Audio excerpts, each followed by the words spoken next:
y'all. Welcome back to Colored Couch Conversations, a podcast where I have intimate conversations with women of color on my couch.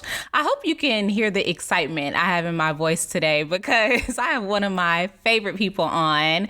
Today we will discuss music, inspiration, inspiring women, of course, like we always do.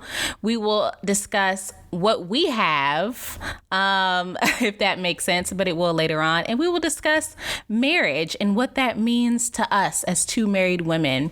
I'm your host, Jazmyn W., and I have a very special guest today. She's a writer, composer, and performer born in the Virgin Islands and has lived most of her life in California. She has a degree in creative writing from UC Santa Barbara and works as a commercial copywriter.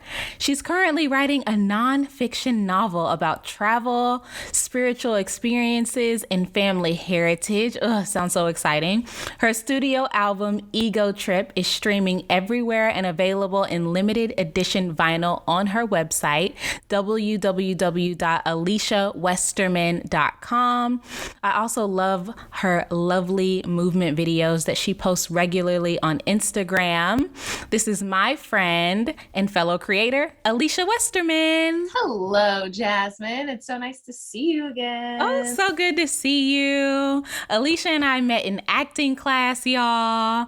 We just clicked. It's something about when you meet somebody who you just click with. And I really value when I meet people I just click with because it doesn't happen very often, you know? I know. And people you click with in LA that actually want to hang out, because we actually have hung out. We've actually hung out. Two Pisces, so we speak the same language of emotion. Facts.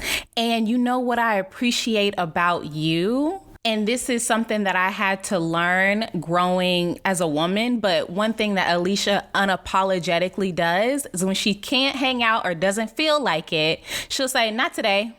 She'd be like, you know what? I know we had plans today. I know we were supposed to come over. We were supposed to talk today, but not today. Can we reschedule? Girl, I feel you. We need to learn to do that more. I know not everyone works that way. And I think some of us who are sensitive and feelings are subject to change feel like we have to keep up with maybe some of those earth signs who are like, we made a plan, we're sticking to it. And that's not how we do things. Yes, it's not. Sometimes you just don't feel like doing it. And especially, I don't know if it's because we're Pisces, but sometimes Pisces, I've learned not to make plans too far ahead either. Look, I can make a plan 2 weeks out with my therapist. That's it. Everything else is like 6 days max. And girl, and sometimes you don't even feel like going to the therapist, but you're not going to cancel because you can't get that feedback. I panic when people are like, what are you doing next Monday? I'm like, I don't fucking know. I don't know. What's the state of the universe next Monday? I'll find out next Monday. Okay. Oh my goodness. I'm so excited about this conversation. Y'all don't even understand how we be connecting.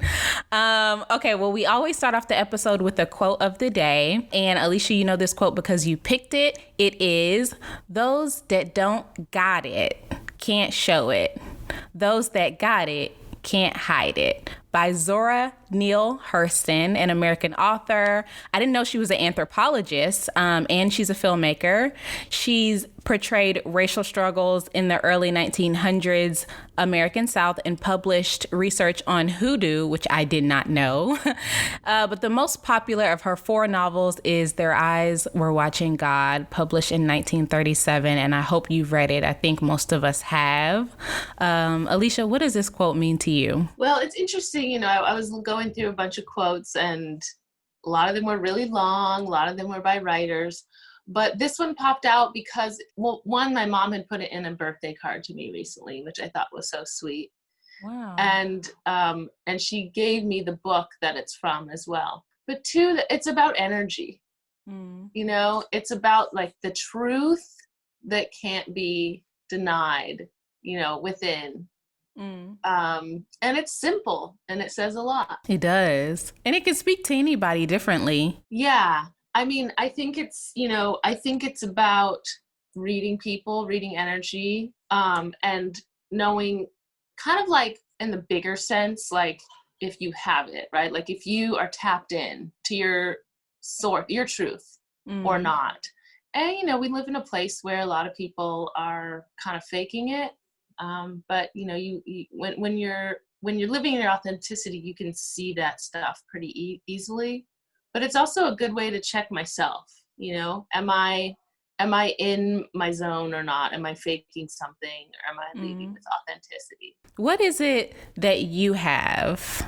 This question can mean so many different things. So I want you to answer it however you want to answer it. But I'd love to know, what is it that you have that's like undeniable? Well, if I were, you know, it's hard for us to see ourselves, describe ourselves sometimes, but people often tell me that they see a light in me, or like a light from me. I would say that is just my inner joy. It's my inner joy. It's my inner child.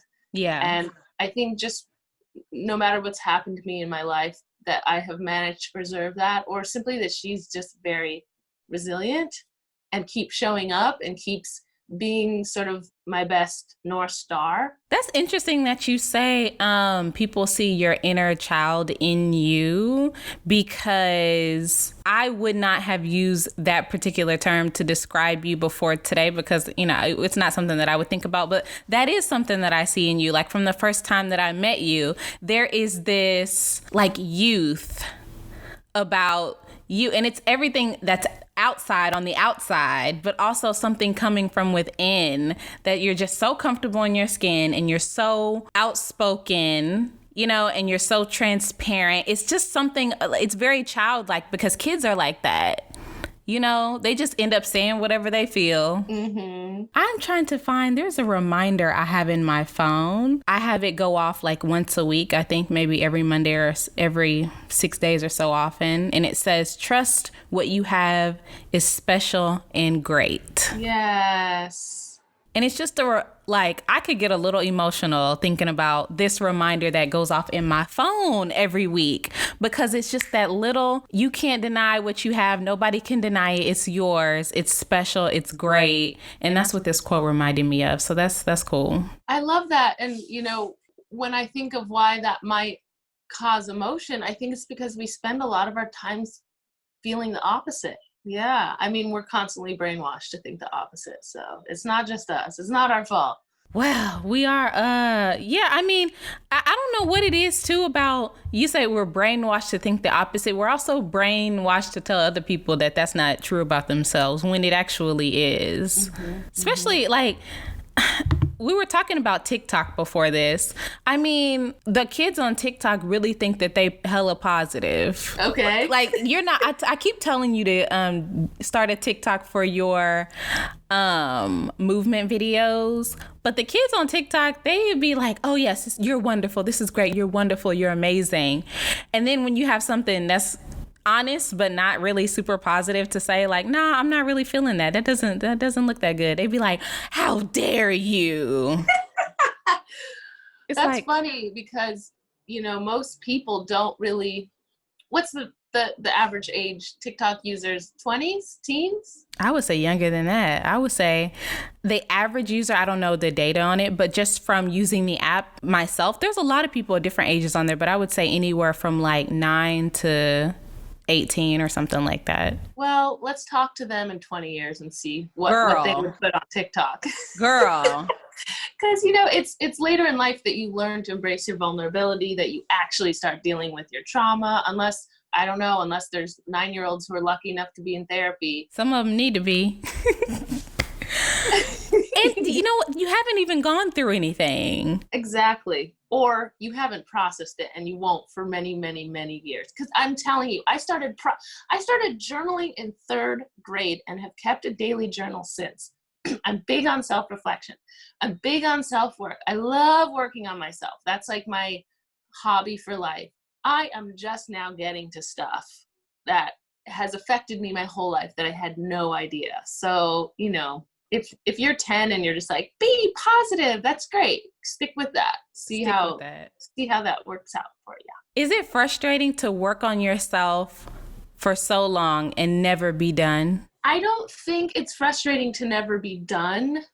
I think I'm probably hooked on it now, and it's probably some problem of mine that that it's probably problematic that I always want to be fixing myself in some way, but really it's about loving myself more fully.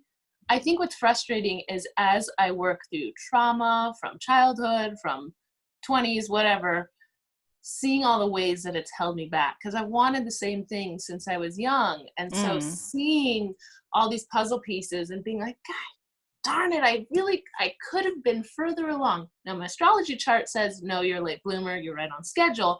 But as someone who's wanted the same things for a very long time, that's the frustrating part. Yeah, I could see how that could be frustrating. But there, you know what? There is so much power in accepting exactly where you are and being so thankful for exactly where you are right now. You know, if you don't bask in the moment of right now more, you will be constantly thinking about, you know, what you could have done. Because I could be thinking, girl, could I be thinking about that? If I had just stopped, if I had just done comedy, if I had just got my head on, if I had just listened, girl, I'd be. I know. So yeah, the whole self-acceptance, be yourself, accept yourself, love yourself. It sounds so simple, and there's so many layers to it. And embracing the now, embracing where you're at. I am constantly learning all over again how to do that every day. Well, that's good. I hope everybody listening is taking a note, because gems are being dropped right now. I don't know if y'all picking these up, but okay, let's move into random questions, because I would love to get to know you a bit more. And y'all know we always start off with random questions. This is one of my favorite parts about the podcast, because I don't know what it is about me. I just like to ask random questions to get to know people. So the first one I have is, tell me about one way you've grown within the last year. Oh my gosh. It's been one hell of a year. So I would say the one way I've grown a lot is through movement and dance practices. Last May, I was in a hit and run and I was okay, but I was pretty hurt.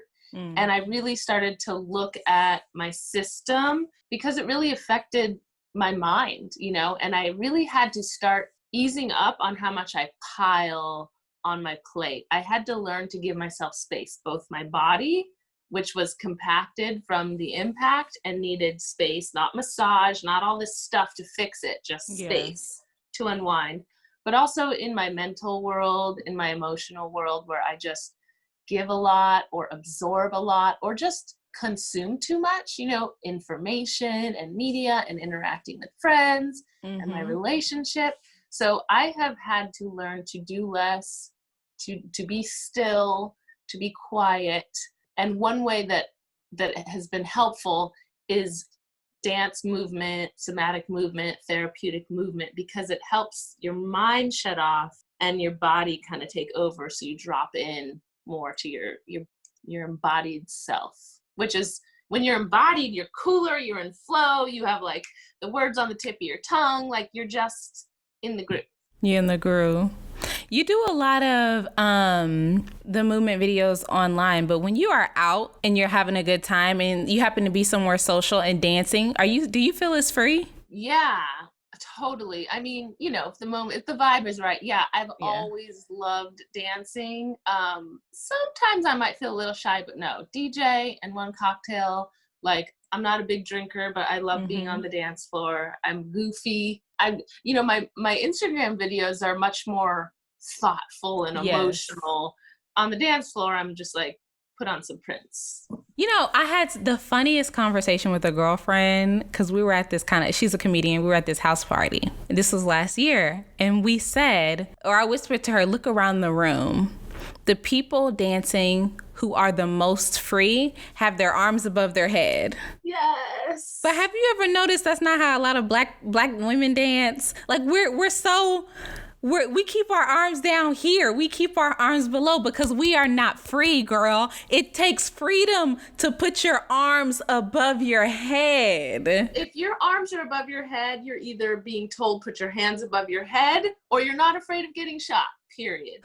People not gonna understand how real that is. They're just not. Well, isn't it interesting how wise the body is, how people's body language is telling you so much about their life and who they are. Do you let loose on the dance floor? I don't. I always said I'm not a good dancer. I've said this before on the podcast, but when I'm in a room full of white people, I'm one of the greatest dancers. When I'm in a room full of Black people, I sit my ass down. Oh yeah, if I'm like at an event at like the California African American Museum, I'm a wallflower.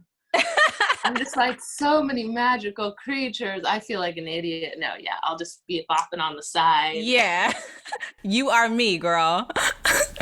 Oh my goodness. Okay. Well, the next question, what's the last stupid thing you bought? Oh man. Some things seem smart at the time, like concert tickets, but I will say the last actual literal stupid thing I bought a huge bag of barbecue chips that says for sharing on it. Who am I going to share them with? You just there. Nobody. Well, your husband is in the Virgin Islands with your family, right? So you there alone and you bought did you eat all the chips? I'm slowly working my way through. I think I might try to give them to a neighbor or something. You know what? Why would a neighbor take your chips at a time like this, Alisha? Pity. To help me. Oh my goodness. She said she might try to give away her chips. I'm done. You could, one thing I have done in the past is put 2 separate baggies, bag them up and drop them off at the homeless person. It doesn't matter if they're asleep, awake. Just drop the chips there. They'll get eaten. There you go. That's a good idea. But at a time like this, I'm just going to be real with you. I'm not taking your chips. So. Next question. What meal reminds you of home? And I wanted to ask you this because you grew up in SoCal, so there might be influence there, but there also might be influence from where you were born too. So yeah, I feel like I have more than one answer to that question. So as far as I'm from St. Croix, U.S. Virgin Islands, and I would say anytime I'm here and I can get a good stewed oxtail or stewed goat, curried goat, I go for it. That reminds me of home. I was talking to my dad. He had made oxtail and I was like, yeah, I'm a West Indian, it's like 90 degrees out, and I ordered spicy curry goat because that's my comfort food. Girl, I do not blame you. Me and my husband, we don't eat meat, but that's the number one thing he misses, oxtail. Really? Yes. And I don't even really, I think he dated a girl that was from the Caribbean for a little bit, like in college. So I'm like, I don't care about you and your damn oxtail. Like I could. It's so good. It's good though, yeah. And then, also, growing up in LA, I just feel like Mexican food, if I'm ever far away, that's the thing I notice that I can't get unless I'm in Mexico. It's just not the same as it is in LA. And, this used to be Mexico. So we have good Mexican food. Facts. Have you ever, I've never even had, and I think about it all the time. And, I don't eat meat for environmental reasons, but I think the next time we go to Mexico, I might try these. It's the tacos that are the tortillas flipped in the red sauce, and then you dip them in the beef juice. Do you know what I'm talking about? No, but it's like the amount of things that they do with 10 ingredients is amazing. The different variations that you get. So you dip it in it's like a red beef juice that the beef is cooked in. And so they dip the tortilla in that, and then they pan sear it. And then they put the beef from the stew in the taco with cheese, onion, whatever. And then they take the taco with the cup on the side of the beef juice. It's all red and everything. And you dip it in there. So good. Girl, it looks, so many people make them on TikTok. There are so many Latina moms on TikTok making my stomach growl every day. What is this thing? I need to find out what this is. I don't know. I don't even want to say it's I don't even know. It might be a birria taco, birria. Birria is actually traditionally it's goat. It's looks almost like pulled pork or something. It's lots of pieces. Yeah, it looks like pulled beef. How we gonna try to get Mexican people out of here? Why would we do that? It's disrespectful. It's just rude. Okay, well, my last question is, what is the last thing you created? Well, the last thing I created that has seen the light of day, I would just say probably one of my dance videos. I haven't posted it yet. It's I'm moving to vinyl recording of Ima Sumac, who is a famous Peruvian exotica singer. And I'm in like this vintage looking bathing suit. And it's just like, it's very fun and it's very theatrical. And I have a secret Instagram and I posted some videos on there, but I haven't posted the real one because I'm like in a bathing suit and I'm like, okay, I just have to be mentally ready to put. Girl, you're mentally and physically ready. Well, you may not be mentally ready, but you're physically ready, okay? So I used to come into acting class with the cutest, like what looked like vintage clothes. It's, from different eras every week. You're just adorable. You're very Tracy Ross Ellis-esque. Thank you. Is it Tracy Ellis Ross? Tracy Ellis Ross. I love a few friends will like forward me stuff and be like, she reminds me of you. And I'm like, thank you. Yes, I have an icon. I have so, because what's so funny, before anyone probably ever knew who she was, when I was a little girl, people used to tell me that I reminded them of Diana Ross. Really? Like when I had big, long hair. So that's funny that now people say, maybe we're related. Maybe I'm a secret daughter. Girl, I hope. I think if you were a secret daughter, maybe her daddy might be some kin to you. But if you came out of Diana Ross, we would all know it. Okay, y'all. Well, listen, we're going to take a quick break. And when we come back, we're going to talk about some trending topics, including Twitter debating over Lil' Kim, Nicki Minaj, LA County looking to reopen OMG, and Snoop Dogg's wife. So let's take a quick break.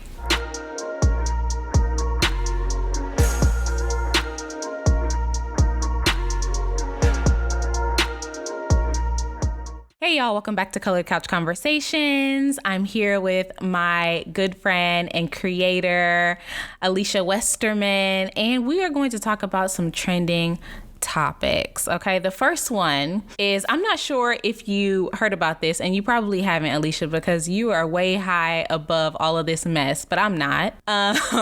Twitter and social media have been debating over Lil' Kim and Nicki Minaj for a couple of weeks now. It started, the versus battles that are happening. Do you know about those? Are they battling now in quarantine era? Yeah, so have you heard about, I'd hate it if you missed this, but it started with Babyface and Teddy Riley. They got on Instagram Live and they played all of their hits. Wait, wasn't that the one where there was no sound? Stay focused. Yeah, yes, it was. Well, they had to reschedule, and when they rescheduled, they had some technical difficulties, but all in all, it was a wonderful experience. I heard it was legendary. It was. Then there was Erykah Badu and Jill Scott. Right. Have you missed these? Yeah, people have been sending me them, and I've been kind of checked out a bit. It's a lot.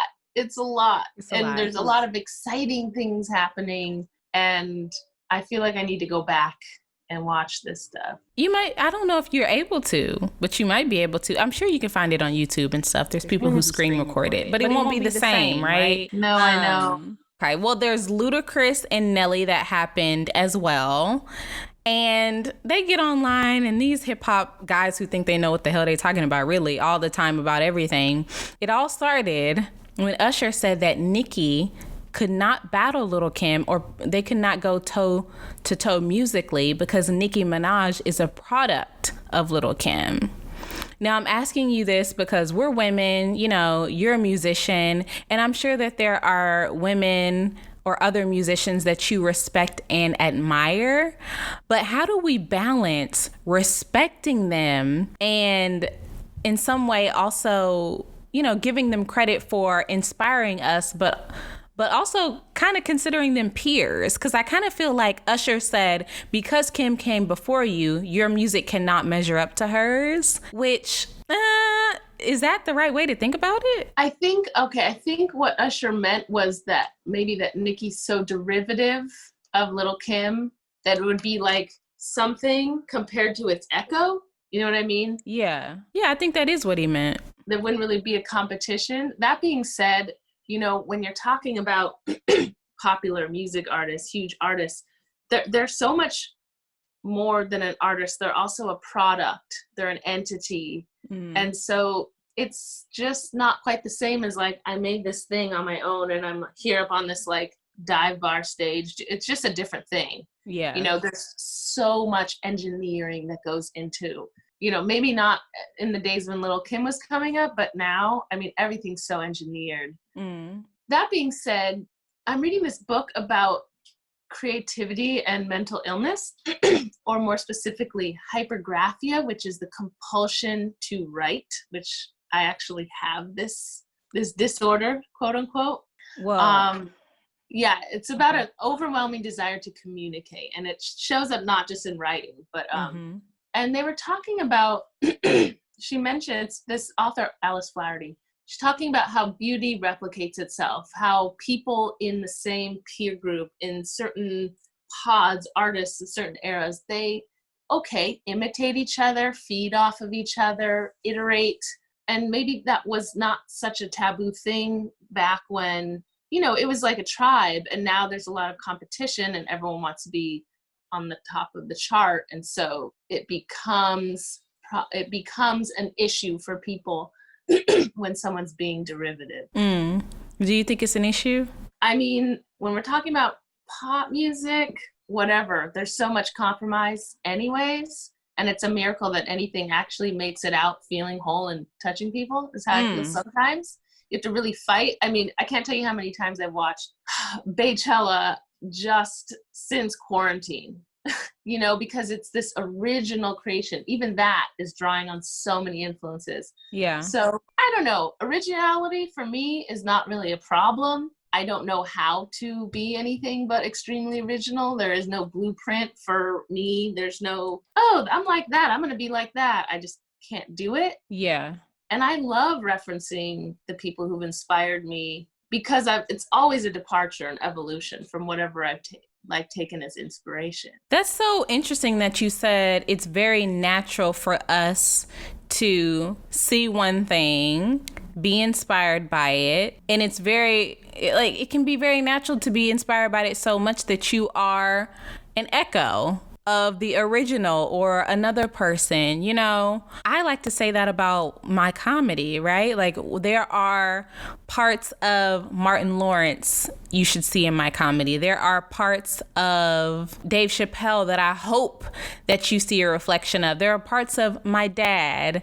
And if I was ever compared to any of those people comedically, I would be so overwhelmingly happy and flattered. But I'm wondering, like, if somebody said you can't be compared to them because you are a product of them, I guess I also wouldn't be offended either. I'd be like, okay, you know, but a lot of people got offended by the fact that Usher said that about Nicki. And then I also thought, well, you know, just because she's maybe an echo of Little Kim, like, why couldn't they be compared? You know, but I don't know. I was wondering your take. From an anthropological point of view, in 50 years and 100 years, it will be important to put them side by side and see the similarities and differences and departures. Now it's more of a ego thing. That's actually even more powerful, right? Because, yeah, in 50 years, if you're studying music, you will put them side by side. Yeah. And hopefully, you know, nobody will argue about that. Anyway.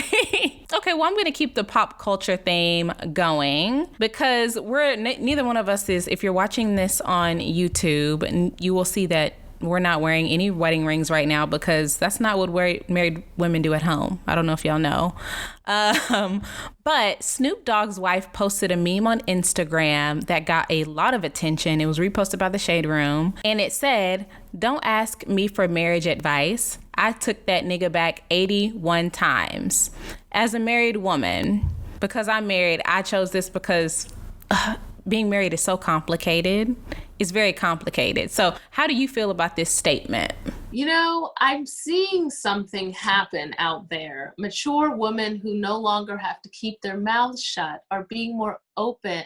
In celebrity relationships are being more open. I think, you know, no one wants to ruin the image, but it's kind of getting past that point. I think of Jada Pinkett Smith on her Instagram just being like, I had to stop worrying about what Will was doing and focus on myself.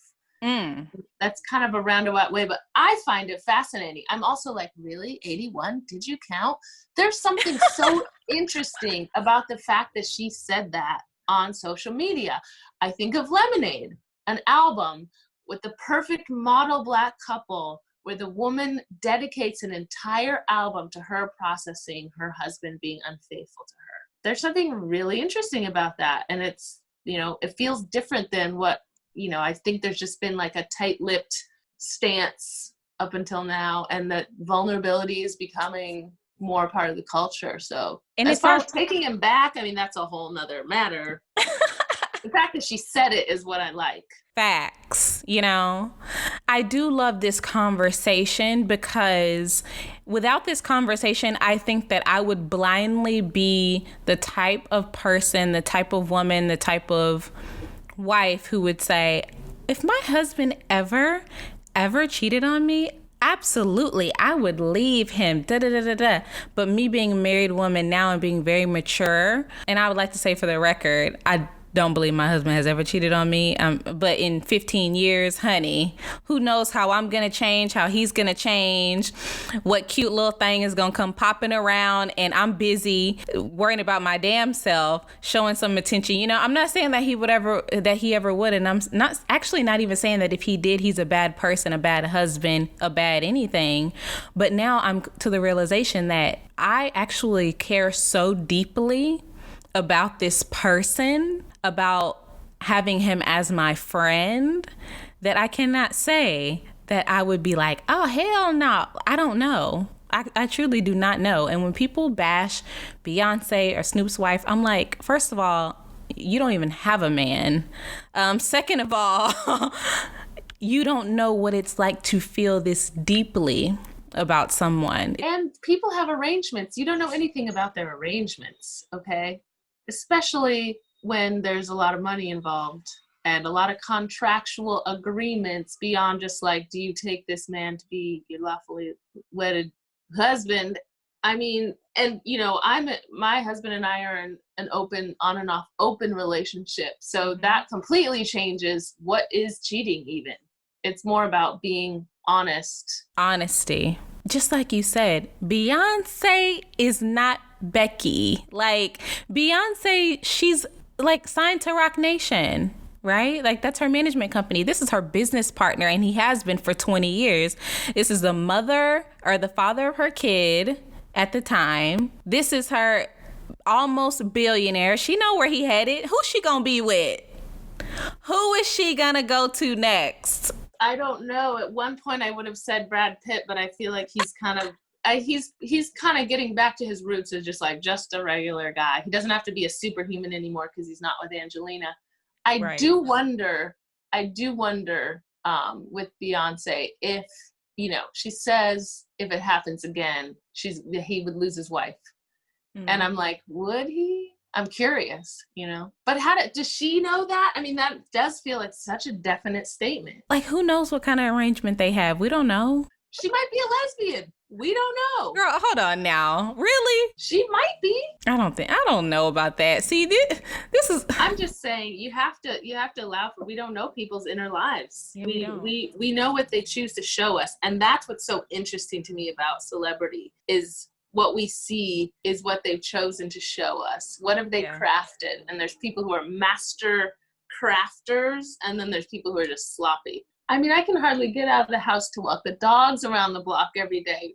I can't imagine having to be in the public eye constantly. Just the vibes. The vibes must be fatiguing. You know what? I used to be thinking about, like, there are people I meet like you and say the vibes, like my husband, very driven, wants to be super successful, but the vibes get to him, The vibes. You got to get back home quickly to retreat. Right.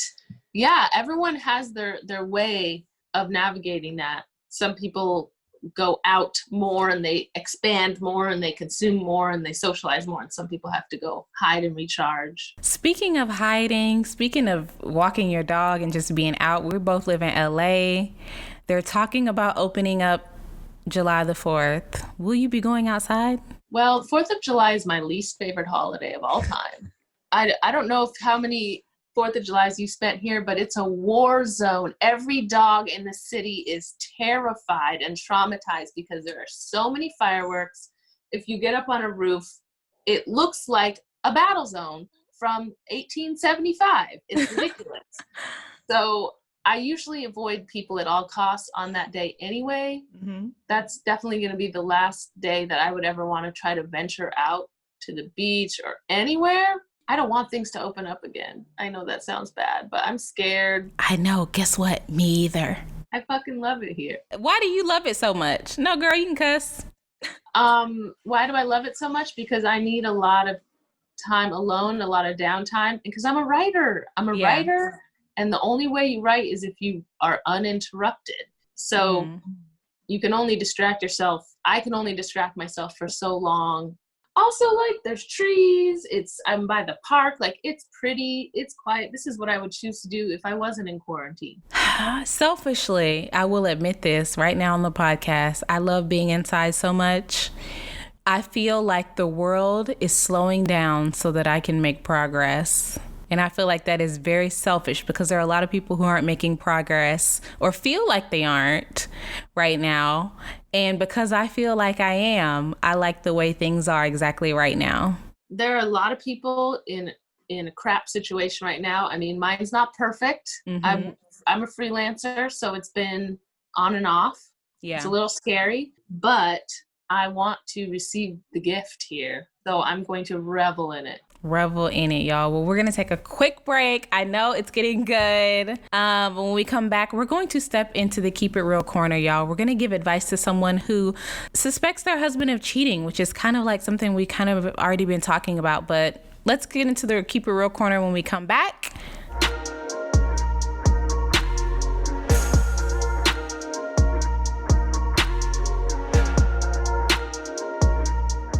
Welcome back to Color to Couch Conversations, a podcast where I have intimate conversations with women of color on my couch.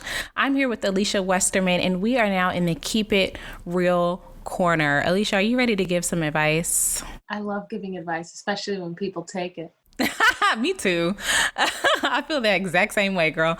Okay, this person wrote in on my Instagram, actually, and I don't think it's them. I think it's for their friend, but they said, I got suspicious of my husband cheating, so I started searching his text messages on the computer. I scrolled through his messages and I kept going down until I found pictures on multiple numbers. He was asking girls if they were shaved and asking them to send pics. I confronted him and he told me that this was a porn site that you had to pay to chat with women. He liked to see how many nudes he could get for free and masturbate to them. I don't know how to feel about this. Advice? First, I would ask, how do you feel? Without anybody telling you how to feel. How do you actually feel? Right. Are you really bothered? Are you turned on, maybe? I don't know. Hey. Like, before deciding this is a disaster, how do you feel? Yeah. I think it's so important you have to, or I have to, let me speak for myself. I have to remind myself, how do I feel about this and not how others expect me to feel about this. Right now it's just between you guys. So nobody's watching. This is y'all's marriage. Yeah, but you know what? The different feelings that come up from it could be very interesting. And the different ways you choose to explore this could also be interesting. I wouldn't assume he's lying because that sounds like a kind of a video game that some guy would play. Like, how many can I get for free? And, the fact that there's so many from different numbers that it's just like, it seems like he kind of gamified it in his head. Yeah. I mean, is she bothered that it's porn? Is she bothered that, what is it that she is wondering if she should be bothered by? I think if it was me, the first thing I would think is, first of all, why am I going through your phone? Yes. Because that's a little like, you don't trust what he's got going on. Right. You scrolled all the way down. You were going to look. That sounds like you were always going to be looking until you found something. Mm-hmm. Yeah. And exactly, like, when was this? Did he stop? It sounds old. It sounds like Craigslist era. All the way down at the bottom. She's like searching for the term pussy. Yeah. Yeah. Pics, nudes. She's searching for all those terms, honey. Like, and then after you find it, you know, my next question would be, what kind of pictures are they? Because I'm curious, what do you like for real without me around? Right. Right. I know when people have the freedom to explore their curiosities and desires, like she might look at it and be like, oh, mine looks better than all these. Whatever. Yeah, you know? Or, you know, you might look at it and be like, these are men. No, I'm just kidding. Because that would intrigue me. And then you just kind of go from there. It seems like the important thing is to have an honest conversation with him and come to some understandings moving forward, whatever those understandings or agreements may be. If she found the pics and she's genuinely upset about it, she doesn't like it, I think you should clearly communicate how it makes you feel and then talk about what is it that you need from these. Like, if you don't like him watching porn, I kind of feel like, girl, everybody be watching that. Like, you kind of got to a little bit get over that. But if you don't like it, you know, sent to his phone, if you don't like how personal it feels, think about ways that you can be flexible to kind of maybe satisfy that itch for him. Maybe you can send him nudes. Maybe he can text you and request nudes, and then every little bit he gets a peek, and maybe he has to pay you. I don't know. You know, like something like that. That would be fun. And then it's a little vacation fund. Yeah, you know, or maybe it's money for you to go out and buy some different lingerie for him. You know, maybe turn it into a little fetish game, girl. Like, it doesn't sound like she's dead set on being upset. Sounds like she's wanting to feel differently about it. You think so? I'm not sure how to feel. I mean, she says, I'm not sure how to feel. Yeah, I don't know how to feel about this. She's not like, how do I dump or should I dump him? Okay, you're right. And the other thing, I'll focus on that too. I got suspicious of my husband cheating, and texting a porn site to me is a little bit different. So there might be some other things going on. So you might want to sit down and see if you can get some honesty about that. Two separate things. Yeah, two separate things. Especially if she scrolled all the way down. Did your suspicions really have to do with what was going on with the punani pics, or is it something else? Now we are getting to the real tea. Yeah. So that's our advice. I hope you guys enjoyed the episode. Alisha, tell us what you have going on right now. How can we keep up with you, especially now that we have nothing but time to explore the internet, explore your music? Tell us what you have going on. Sure. Well, you can always find me on Instagram at gowesterman.com. My website, AlishaWesterman.com, currently has my music, but I'm in the process of revamping everything to bring forth more of who I am. So that has to do with my writing and my performance. So I'm really excited. I have that cooking right now. I'm working with someone to customize my Squarespace site, which I usually do myself. Nice. But I'm doing it in exchange for helping her with copywriting. So yes, pretty soon my website will show a broader range of what I do, because I'm looking for broader opportunities. I want songwriting gigs. I want different kinds of opportunities. So I want to show more of who I am. Yes. And it's so Pisces of you to have your hands in multiple things, to see a woman say, I don't just do one thing, and I'm not going to. I'm creative in multiple ways, which really inspires me. And I will say, you inspired me to do this podcast. It's because of the conversations we had, girl. Yes! Our 5-hour conversations. Yes. Our scene study. When we really just talking about our whole lives, our childhood, our adulthood, marriage, womanhood, blackness, everything. Hair, makeup. So I appreciate you so much for that. Don't forget to rate, review, subscribe on the platform you're listening to us on right now. If you loved Colored Couch Conversations, make sure to tell someone about the show. Do not be selfish. You can follow us on Instagram at Colored Couch Conversations and watch the show on my YouTube, and that's comedian Jazmyn W on YouTube, spelled Jazmyn. Thanks to my dad. Shout out to him. And we'll catch you on the next episode. Thanks so much, Alisha. Thanks for having me. Loved having you, girl.